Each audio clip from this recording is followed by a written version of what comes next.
Hi guys! Kamusta po? Kami po ngayon ay nagwi-window shopping dito po sa isang mall.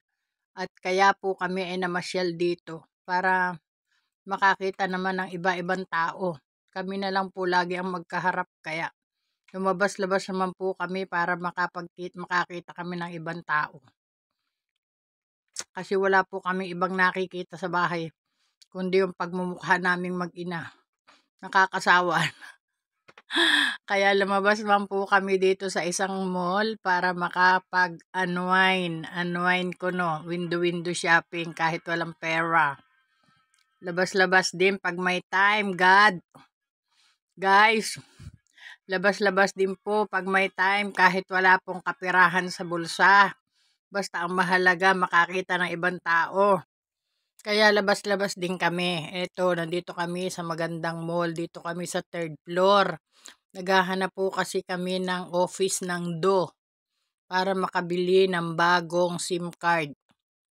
Kaya nandito po kami ngayon. Naghahanap po kami ng office ng DO. Ayun, nakita na namin po sa dulo-dulo. Nasa 3rd floor pala ang opisina nila. Kaya ayan, nandiyan na kami. Pupunta na kami sa opisina para makabili po ng DO. Hindi po kasi nasayahan sa isang SIM card. Gusto dalawa. Yan.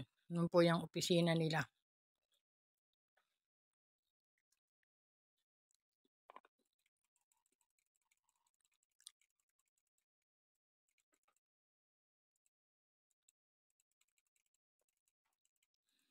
Masaya din naman po pag nalabas ka, ayan makikita mo yung buong view ng mall. Parang wala kang problema. Parang dito ka lang sa tabi-tabi. Nag-aano ka lang, nag-unwind kahit wala kang kapirahan, pwede naman. Wala namang magbabawal sa iyong pumunta ka sa mall pag walang laman ang bulsa mo, di ba? Kaya ito, naglakad-lakad kami dito sa may tindahan ng mga telepono. Magtitingin-tingin daw kami kung meron kaming magugustuhan. Kapag may nagustuhan, ay di titingnan lang, hindi naman bibilhin.